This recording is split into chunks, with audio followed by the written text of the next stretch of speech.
Besides, you're saying it wrong. It's Leviosa, not Leviosa. Let's get you out of here, Buzz. Don't you get it? You see the hat? I am Mrs. Nesbit. Snap out of it, Buzz. Look what I got. I got a jar of dirt. I got a jar of dirt. And guess what's inside it? Taking my life, Usul. It is the only way. I'm pointing the way! I've really got to get you out of those clothes Excuse me? and into a black dress. Tell me, Doctor, do you like the circus?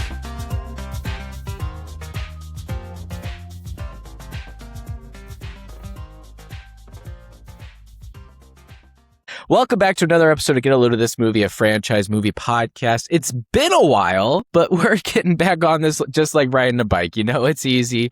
And we are talking about two movie franchises. We're finishing them up today, a little behind the scenes. We're finishing them both up today, but the episodes, you're going to see them as separate One's episodes. not even a franchise. Yeah, I guess you're right. I in my head, I was like, it makes sense. But today, we will be talking about Toy Story 5, the current conclusion to the Toy Story franchise. It is in theaters right now, but I believe it will be coming out on streaming rather soon. So do as you will. I recommend just waiting it out. But since it has been a while, my name is Corey. Hey, what's up? I'm Cole. And I'm Zach. And as I said, we're talking about Toy Story 5. Cole, you mentioned that when you saw Toy Story 5, you thought of a good intro question, like a little go-around question. Was that seriously the Shrek 5 thing? Is that what you wanted to talk about? Because I'm not talking about Shrek 5. I have never had a trailer make me more upset in my life than when I saw the Shrek 5 trailer. I didn't see it. I didn't see it either. This will be a tough convo. Yeah. So we can just you can skip just talk it. to yourself. Talk about it on your own time. Yeah. This is podcast time. But I did see another one on here. I figured that was what you were talking about. And I was like, I don't know if that, I don't really want to talk about Shrek 5. Maybe we'll cover Shrek coming up here, probably next year at the very earliest, but maybe not even then. Who knows, you know? But Zach, is this your go around question? Because I didn't type it. This one's easy. It's simple. Yeah. There's no reason this should last more than 45 seconds. Ooh. Just with the topic of the film with technology and tablets and whatnot, what is your favorite iPhone / iPad tablet game? Do you have one, Zach, to start us off, and then we can go around? I wrote Subway Surfer, but I feel like that's just because it is like the one that I have stuck with the longest, and I was playing it pretty much when it came out, and I'm pretty good at it. I'm not gonna lie, I'm definitely well above average in the Subway Surfer department, but I don't really know if I actually feel that strongly about it at all. I realize I feel nothing when I play it, and it's actually just kind of compulsive now. Not that I play it a lot now, but it really is just like my go-to mindless game. Like if I'm on a plane and I had no internet or something, at least I had Subway Surfer, but feeling they explore in this movie, so that'll be good. Well, Zach, and then you took up our Granny was the other one, but that's a whole different conversation. Zach, you took up our entire 45 seconds, so I guess we're on to the action. No, mine is either Jetpack Joyride or did like that one. Temple Run 2. Temple Run 2. Those are my two favorites. Both very similar. It's just tap tap swipe swipe tap tap swipe. You know. It's easy. Gotta go Toon Blast. Toon Blast is my go-to, and it's still kind of my go-to.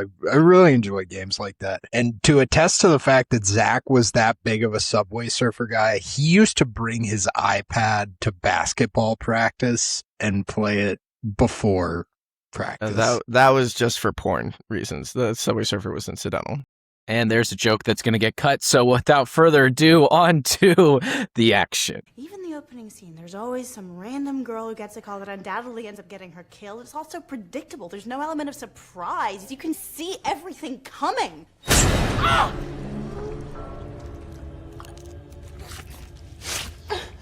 Did that surprise you?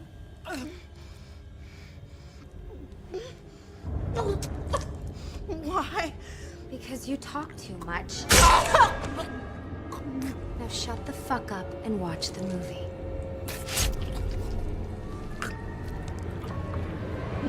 I'm not cutting it. Okay, there we go. I'm not gonna cut it. I figured you were gonna cut it.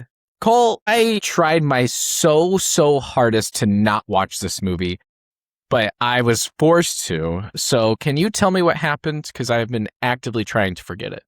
Or did you go to the movie with that couple again, and did they force you to watch this movie? No, not for this one. They have better taste. But I did see Disclosure Day with them and friend of the pod, Jack Crone. Glad to know you're still in contact with them. Well, yeah, we get brunch every Tuesday and Thursday. Good for you guys. Well, a cargo ship carrying advanced Buzz Lightyear toys crashes on a deserted island. The Buzz Lightyear units escape, believing they must reach Star Command. Great bit. Bonnie receives a frog-themed tablet named Lily to help her make friends, but becomes overly attached to it, neglecting her toys.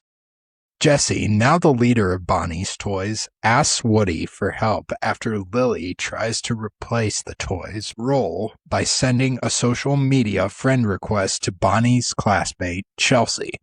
God, those kids sucked. Bonnie visits Chelsea for a sleepover, but after being mocked for still playing with toys, she sends Jessie and Bullseye home, leaving them stranded. Jessie and Bullseye are returned to the farmhouse of Jessie's original owner, Emily, where Jessie meets smart household devices and a new child named Blaze. After seeing Blaze's imaginative play, Jessie hopes Blaze and Bonnie can become friends through their shared love of toys. Lily, believing that toys are preventing Bonnie from growing socially, tricks Bonnie's father into putting them in storage. But Woody and Buzz escape and track Jessie down. Love how during that entire time, they just never see Woody. Like, even when he plays dead, it's just kind of ridiculous. Bonnie refuses Blaze's attempt to return Jessie after cruel group chat messages from Chelsea and her friends shame Bonnie for liking toys, leaving Jessie heartbroken. Jessie discovers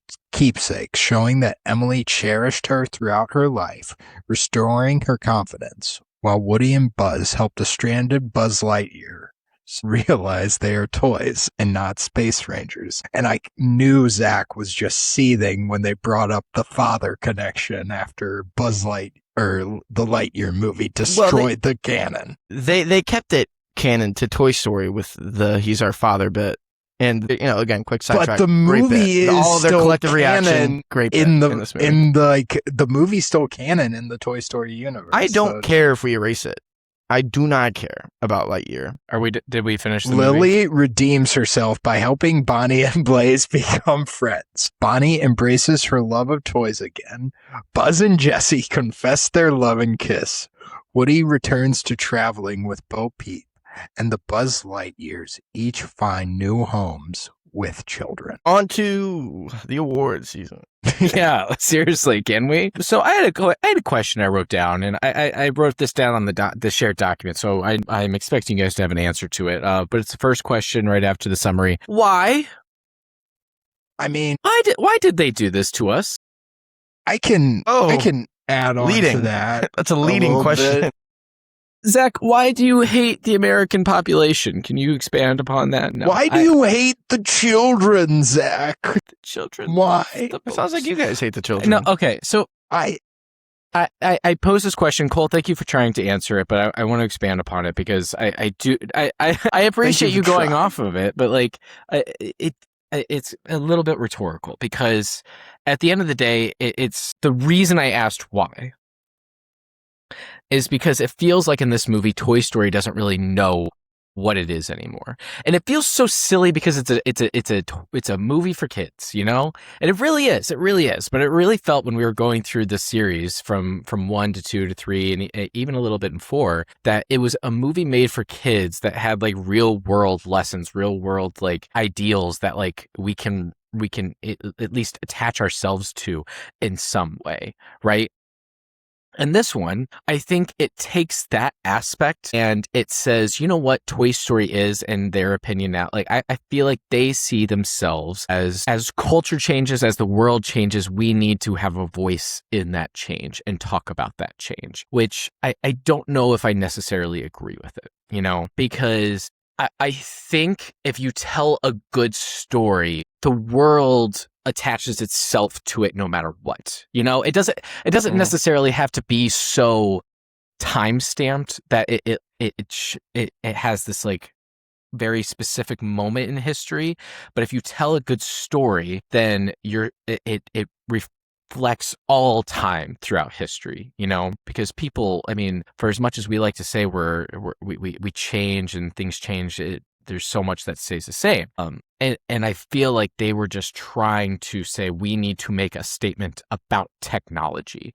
And I just don't know. And that's where my why statement comes from, because I just don't know why they felt the need to say that, especially from where the last movie left off. You know, it didn't feel like it was leaving it open for something, a story along this lines. So Cole, I will open it back up to you with that expanded context, but like, why?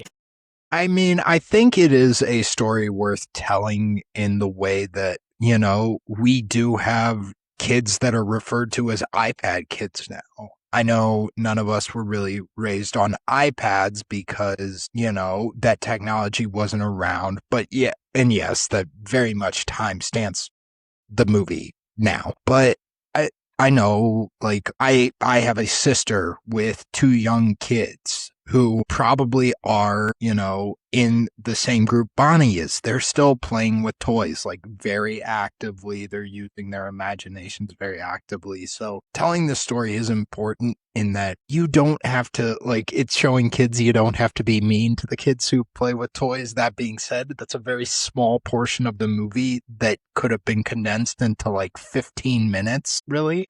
So there's really... I think the principle of it all is good.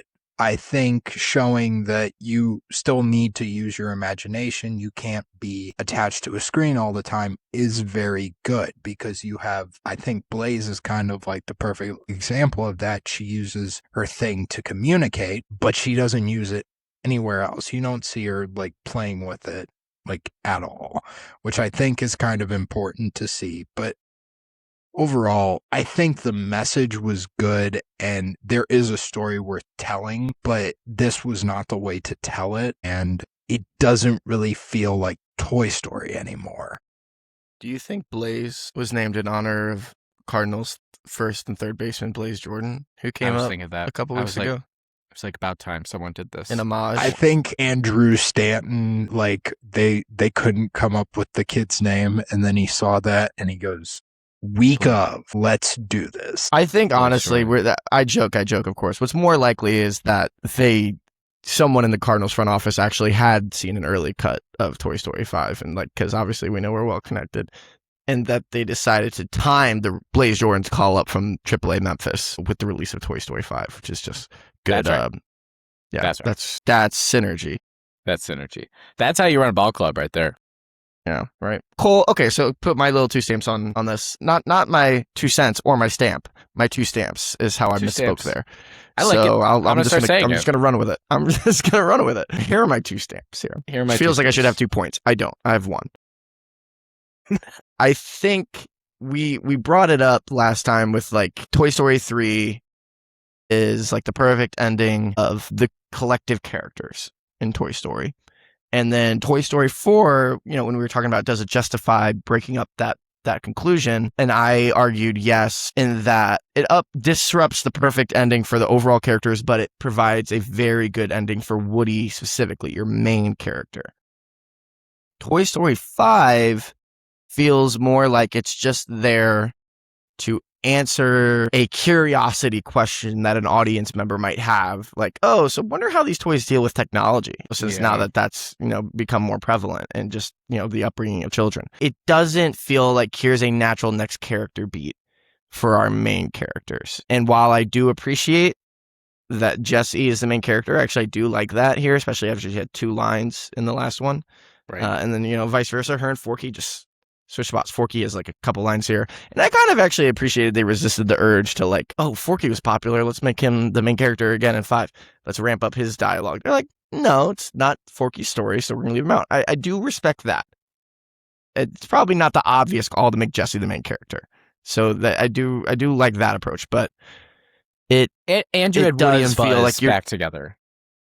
Huh? Which was, and you had Woody and Buzz back together, which I yes, appreciated. That was a positive, well. even though I will say that Woody's, we'll make that the next like topic B here. Yeah, sorry. Going off of this, so I'll save that for a second. But I Bald, fat Woody, the bald ass head. I like his poncho. All-time tweet.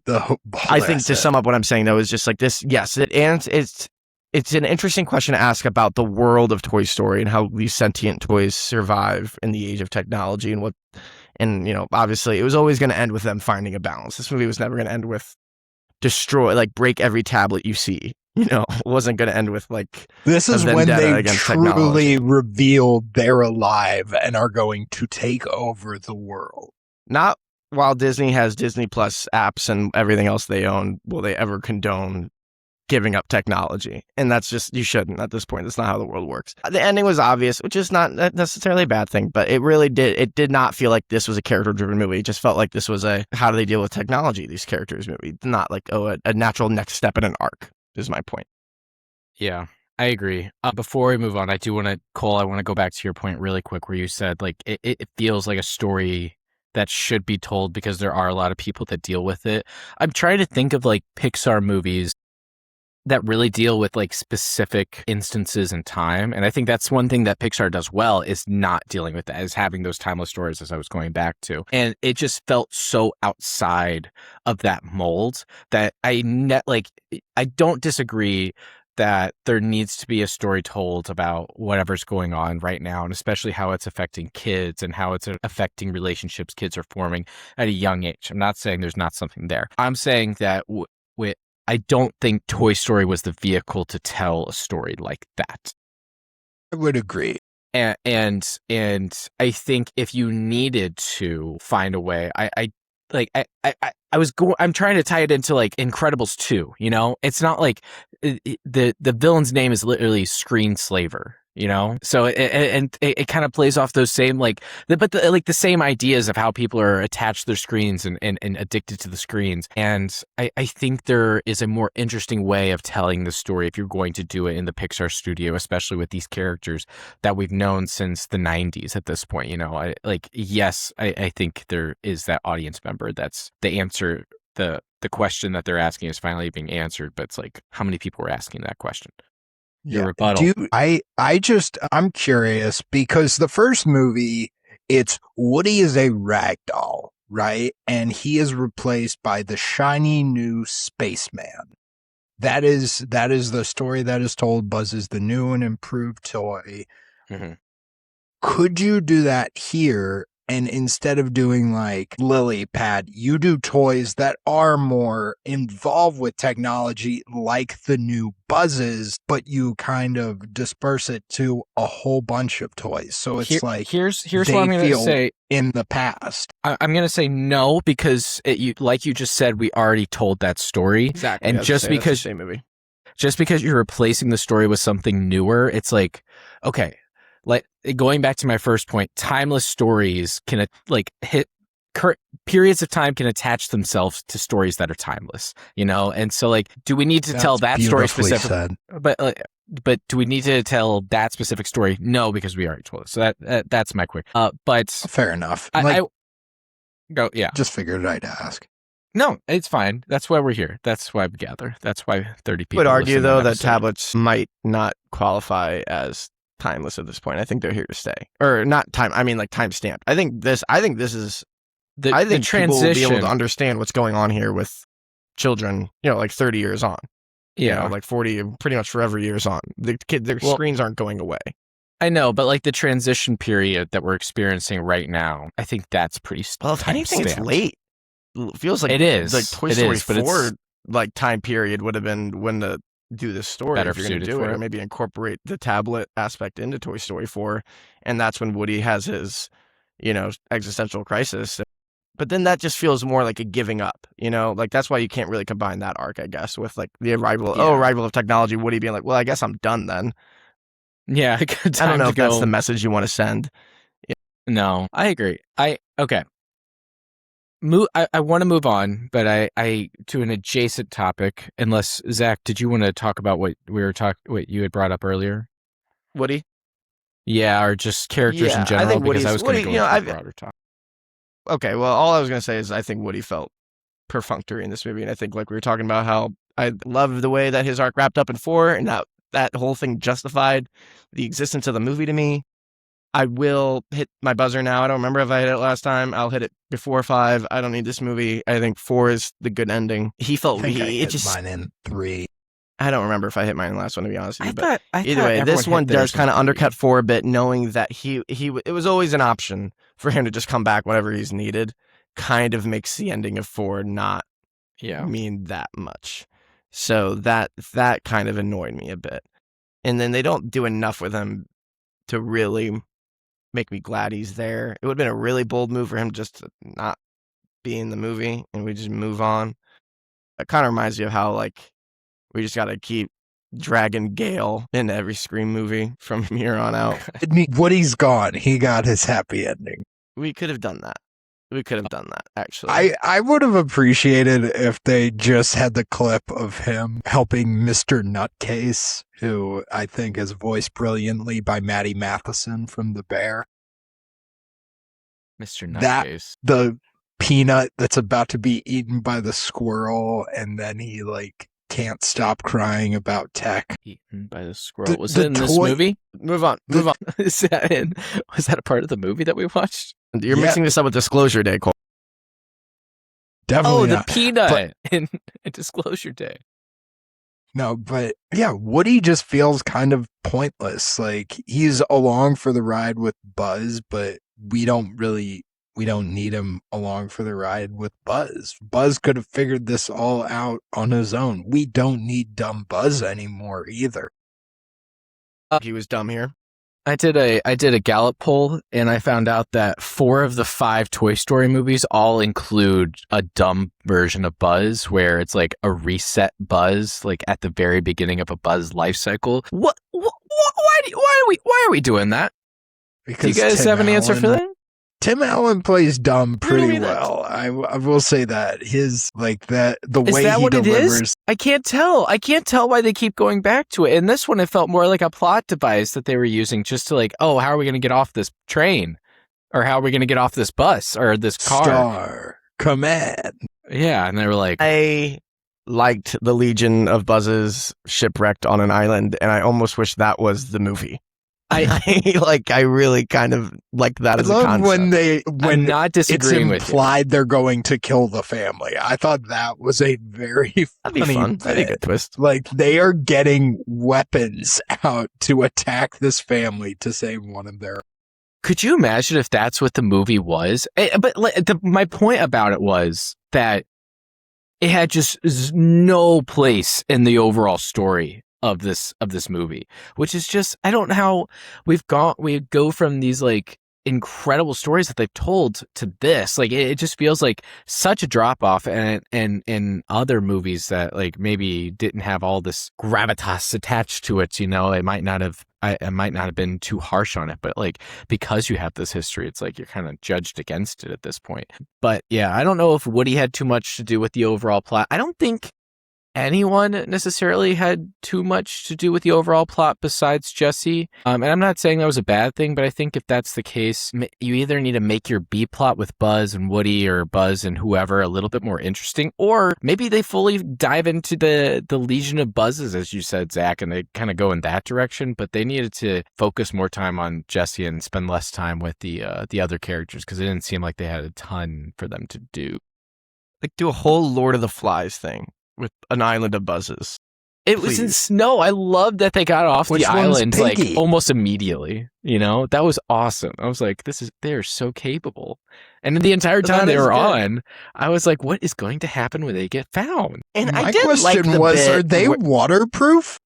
Sure. Yeah, of course we have that technology now. I did also appreciate the sentiment that, you know, they discover that they're toys, and the purpose of being a toy just through accident of being captured.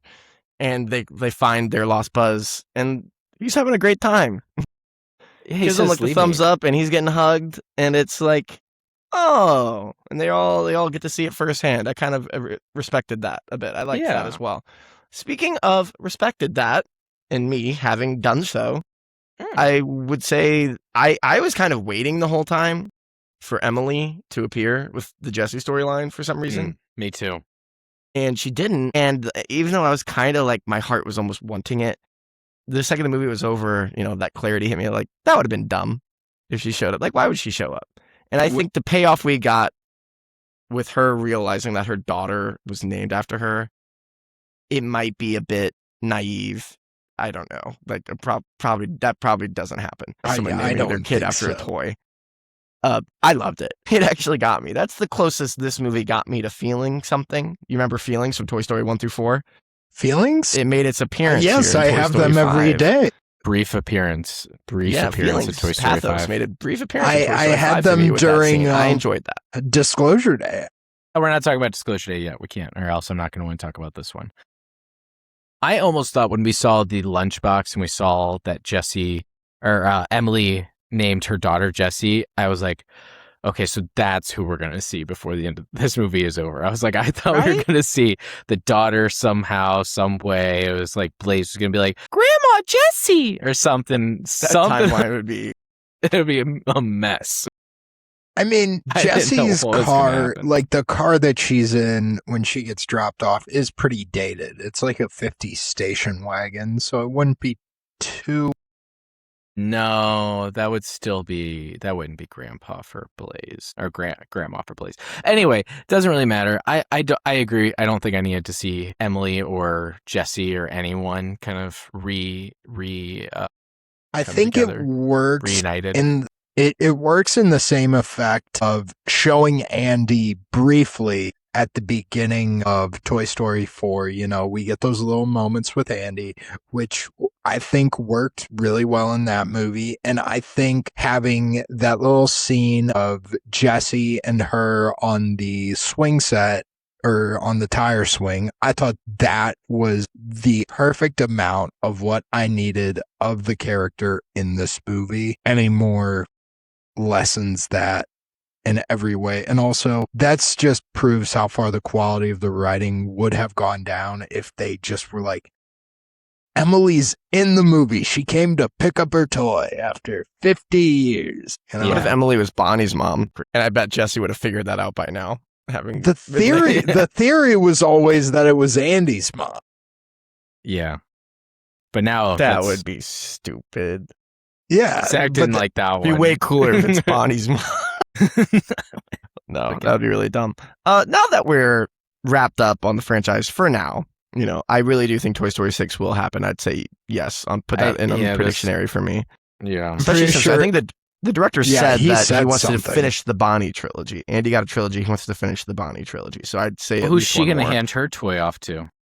I'm going to guess one more, but that will be it. That'll be my guess, is that there will be a 6 and that will be the new finale. Because this one, 4 felt like an ending like 3 did. This one did not. This one did not feel like we're putting the bow on it. This felt like, open-ended Toy Story the 6 same way will happen. 2 did. Like, you knew there was going to be more to tell. Zach, I'm going to ask you to go a step further and guess what the plot of that one movie is going to be, or the general theme of that movie. I'm going to have to sit on that. I'm going to maybe middle school. I don't know. We don't know yet because we haven't invented the problem for kids yet. Good point.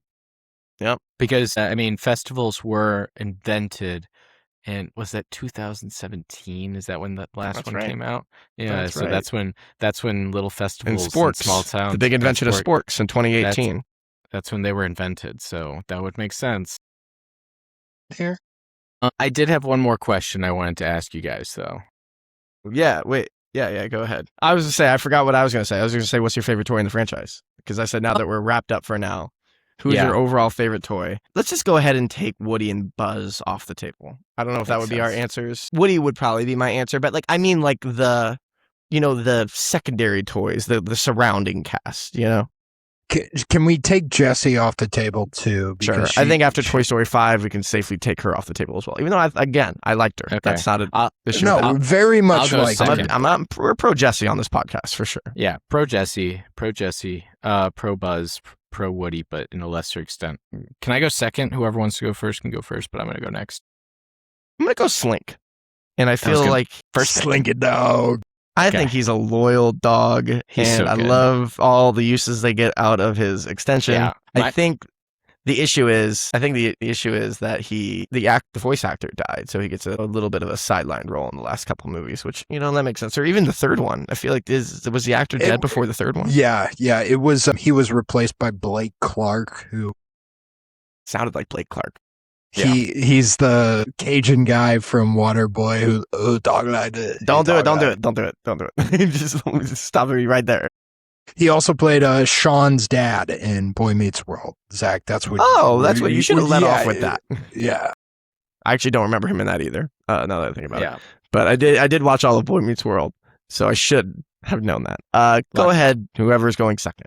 I'm going second. Slinky Dog was my number one pick, so I was going to pick him. I really like quick mention on him and why I was going to take him. I really like in the second one when he just hugs himself and jumps off the building. Or jumps off the house or the roof or whatever it is. That's a great moment.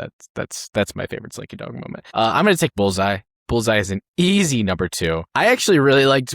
I had a lot of fun with Bullseye in this movie in particular too. I thought he was really good. I mean, he gets a pretty big part in this one, but I liked the part that I remember of him the most in this one is when he gets played with and he gets actual lines and he's like, whoa, I'm speaking. This is insane. Alan Cumming is the voice of evil Bullseye. My mom listens to this podcast, man. But yeah, no, I really liked that. And so that's Bullseye's going to be my pick. You guys left me a lot, but I'm going to go Rex. I love Rex. He was my number 2. I love the voice actor who voices Rex. I think he's hilarious.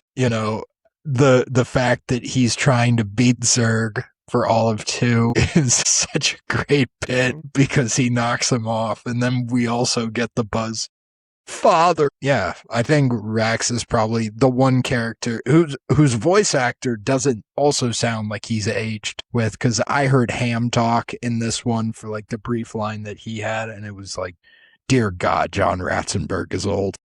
Oh, chill. I mean, it's what you get when you have a franchise that's from the 90s and you don't want to hire new voice actors. Okay, I had one last question that we can kind of move on. What do you think this movie is saying about technology as a whole? I put a chart on there, the good versus evil, and then the law versus chaos kind of chart. I think it's like a matrix that people kind of use. I thought of it immediately because it felt like it was taking a very chaotic, neutral type of like, it's all over the place, but it's not really like good or bad. And I was wondering if you guys had a different way. Yeah, like it's very, very crazy. And if you go about it the wrong way, things can go really bad, but it's not. Yeah, you need to. But if you go about it like, it's like those bumper stickers that say "Guns don't kill people, I kill people." It's like that, except with lily pad tablets. Is kind of what this movie. What bumper stickers are you seeing? I've never seen this one. You've never seen that? You've never seen anyone argue or the T-shirt? The big guy, Mr. Larson has that T-shirt in Happy Gilmore. If you've seen that picture, guns don't kill people, I kill people. Have you seen Happy Gilmore? I've seen picture the shirt. I just can't picture the shirt. Zach, I've seen Happy Gilmore. I want you to tell me I'm wrong, Cole. I just so badly want you to. I just can't picture it. I've never heard the phrase either. Cole, I think it's all about just balance with technology and use it the right way. I will argue that, obviously it is. I feel like I've said this before, but like good and bad. Like I do feel like obviously I'm not saying anything profound here, but just technology, of course, makes us live less in the moment because we're constantly able to reach others. Others are able to reach us, so we're less thinking about what's happening right in front of us in the moment. At times, I can't tell you, and I'm guilty of it too, how much I cringe at like concert videos of like just people all just thousands of phones up instead of people just watching what's going on, and then you compare it to like footage from like a concert in like the 70s or 80s or 90s, and it's just like, wow, they're just having a great time. But then the flip side is obviously it's invented podcasts, which have saved the world, movie franchise podcasts. So technology, it's all about how you use it.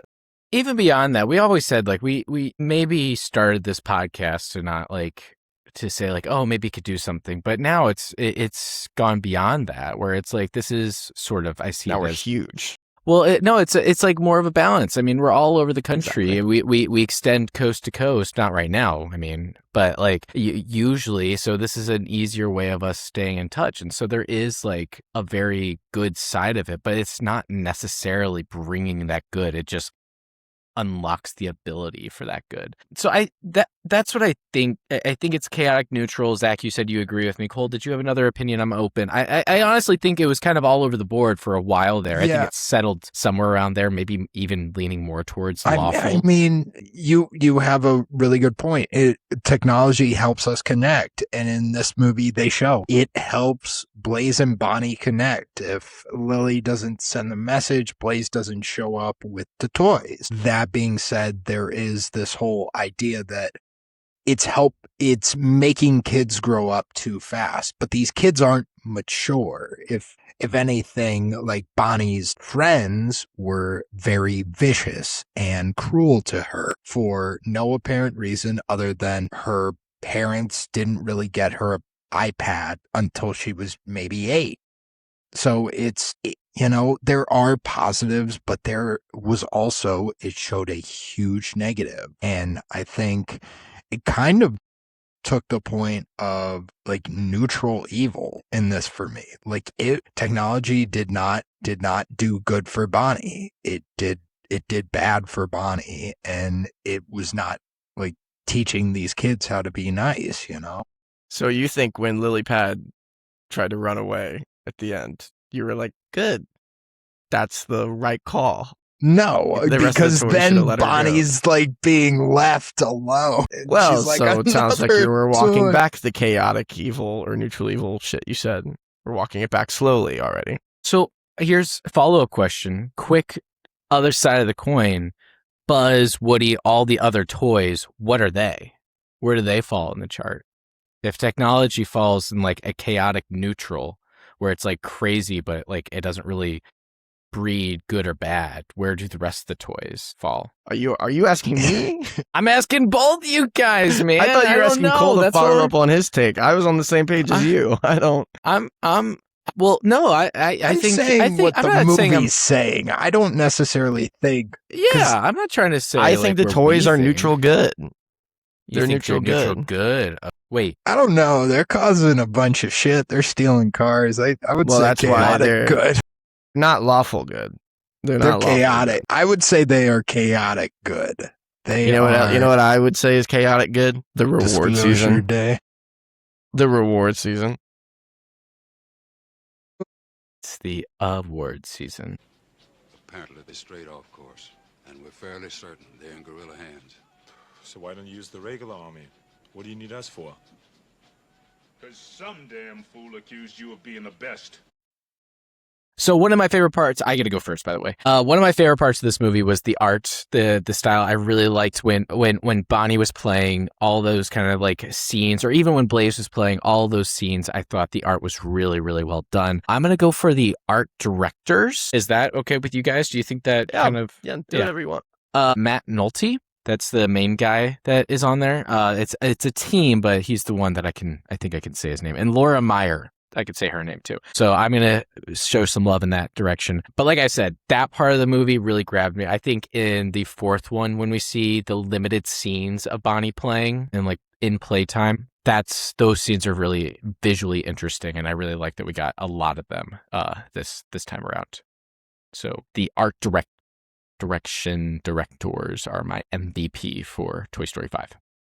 Only to like play sequences where we actually get to see what the kids are like seeing when they play. Like we only get Andy's and then Bonnie's in this one.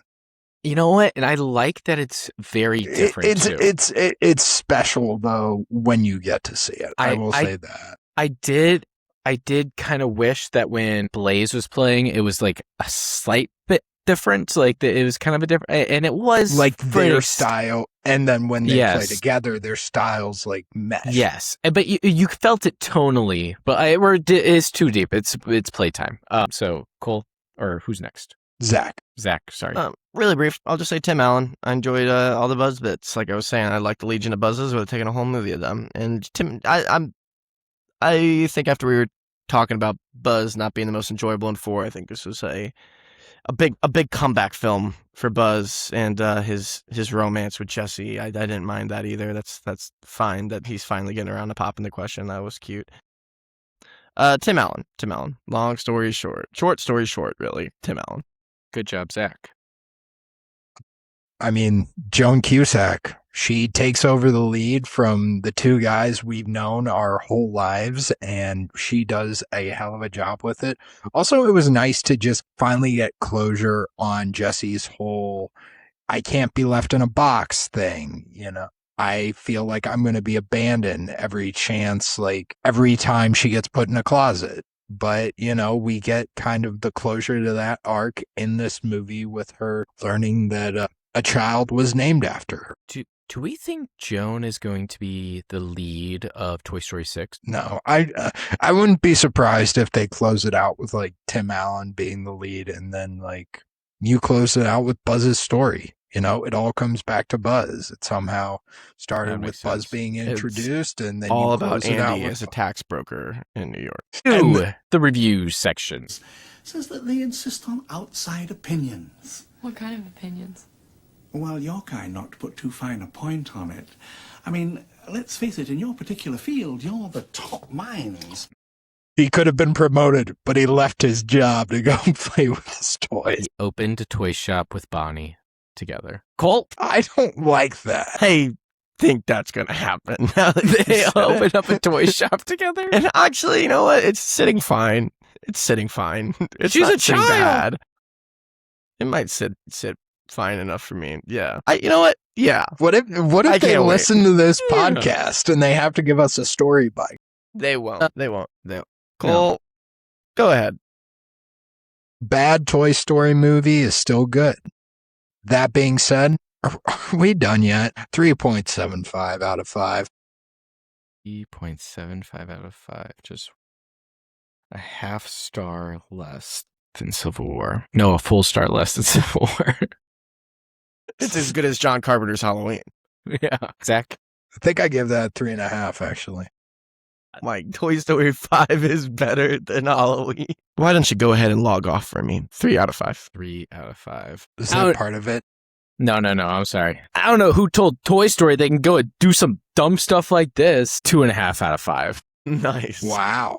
Nice. On to the post-credit scene. You're still here. It's over. Go home. So, yeah. Yeah. Yeah. We don't really know what we're going to be covering next. We've tossed around a few ideas. I think The Godfather has been tossed around a lot. Let's lock it in. Let's just lock it in. It's I streaming. like that. They're on Paramount. Exactly. But Are they also, no. Prime, if you have Paramount as well. But you know what? We have a high-income audience that can spare $3 every now and again. That's exactly right. So, Godfather, something to look forward to. I also would like to cover the Odyssey, but we could kind of talk about that as it comes due. So, yeah. So, things to look forward to. But that's what you can look forward to. In the meantime, what have we done? Looking back, we went forward, and now we're going to go back. That was a little treat for you guys there. What have you guys been watching? One bit. Okay. Well, I came back. That Final season. Final season. Last service. Oh, don't do that. That's how they one last service. That's how they did it. That's how they marketed it. Crazy. I actually really liked this season. I thought it was good closure for all the you arcs finished that it. we had. Yeah. Okay. I'm only 3 episodes in right now. I thought it was really good. Definitely a step up from season 4. What was your gripe with season 4? whoa, spoilers, watch it. I watched season 4. I know, I didn't. So that's what I'm saying. Watch it when you list your grievances. Watch it. I thought you were yelling at me like, hey, you'll see it. Go watch it. You'll find it. No, I meant like, watch yourself. Oh, okay. Gotcha. Better okay, you don't have check to get into that. yourself before you wreck yourself. You know what? One of these days, Zach will say that his post-credit scene was watching The Bear season 4 and 5, so we could talk about it then. Is there any movie that you've been watching, Cole? Cole, have you seen a movie? No, I need to go see the new Jackass. Yeah. I was going to bring that up next episode because I was going to... On the next episode. I was going to say, or not next episode, like The Godfather. I was going to because I was going to make it like a, what's your favorite Jackass stunt they've ever done? What's your favorite bit they've ever done? So maybe think about that. Maybe simmer on that. I think and also because that would make it difficult. Yeah, so I'll start prepping. They're fun. They're fun. I think the first movie's the only one that I don't get a ton of joy rewatching. I think the bits are a little more inspired as they go on, but budget's more exactly. They can do more fun. They can do more fun stuff. I'm gonna go with. I watched a David Lynch film called Mulholland Drive, and it's really well regarded. People love it. It's got Naomi Watts. I don't know what you guys know about David Lynch movies. You two in particular. Nothing. Not grounded in reality. Very that's someone's cup of tea. Well, sure, maybe. Don't say it doesn't feel like you're in the real world ever, and that's by design. We don't know what it means. This one didn't work for me. This one frustrated me more than I thought it would. I thought I would be really into it. It's aesthetic. It's kind of like a moody kind of little crime adjacent, like kind of thriller movie, and it just didn't coalesce for me the way I wanted it to. So I'm wondering if David Lynch is just not for me. This well-regarded director. I can respect what he's trying to do, not for me. So yeah, that's like known as like his best one. I know. That's why it's like I'm kind of glad I watched this one first, because now I can kind of like maybe I'm not gonna do this. Maybe I'm not gonna do this choose to just ignore the rest of it. Yeah, I might skip him. Have you been? Plus, he's dead anyway. Have you been watching a show? I haven't watched any episode of Widow's Bay since the first one because I came home and the Apple TV is complicated because Apple TV is the hardest streaming service to manipulate. Because you have to if I want to log in on my sister's Apple TV and watch it, that means I got to sign out of my damn Apple account on my Apple devices, which makes that's a whole thing. I don't want to do that. My sister, she just extends it to our household, which it's my entire family on our household. So yeah, I sign into mine, and so it's easy. I completely forgot about Widow's Bay. I finished that so long ago at this point. I'm so excited to keep watching it. I loved the first episode. So I am going to watch it. Very derivative of John Carpenter's The Fog, a friend of the pod, Drew Keithley said. He's an enemy of the pod. He's not going to listen to this. Friends of the pod, listen. That's all I got. Yeah, I watched one other movie, but I'll save it for the Disclosure Day episode, which, full disclosure, peek behind the curtain. We're recording after this, even though I'm going to release it before this. How is that going to work? My movie is I watched Voicemails for Isabel. That was a Netflix rom-com. It's the modern day You've Got Mail. I had fun watching it. It was fine. It was good. I wouldn't say there was anything bad about it. You've Got Mail? Yeah. Okay. That they made the joke in the movie that it's a modern day You've Got Mail, and I was trying to drop that in there as well. Okay, sorry. The guys was like, "Oh, you're in a modern day You've Got Mail," and he's like, "No." Anyway, but that was kind of fun. So if you're in the mood for a rom-com, I think that was a fairly enjoyable one. I'm sure there are better ones out there. But shows, what have I been watching? I watched Widow's Bay. That one was good. I didn't really like the ending. I was kind of hoping they would end it a little bit better this season. I believe it's coming back for a second season. It's already been confirmed. So I think they were just playing into that a little bit too much, which I don't know if I like that a lot. I've been watching the new season of Avatar, the live-action Avatar on Netflix. That one's fun. It's so far better than the first season. And then, I've been watching The Bear, just trying to keep up with that as well. I think that's about it. I mean, still watching The X-Files, making my way through that. It's going to take me a while, but that's where I am. That was 7 seasons? Right? And then it came back, and I think those seasons, it still counts as part of the show. So I'm going to get there eventually and see. So are you trying to watch it all before Ryan Coogler's reboot? Nope, just trying to watch it. I'm just having a good time and enjoying content. There you go. I'm not no agenda over here on this side of the world. But that's all I got. I hope you enjoyed this episode because I sure did not enjoy talking about Toy Story 5. But that's okay because we got a lot of good stuff out of it. Zach is candidly holding David Lynch accountable, and it's about time someone did. Yeah. So put my finger in his chest. Yeah, he was. Thank you for listening. Thank you for watching. And until next time, just keep watching movies.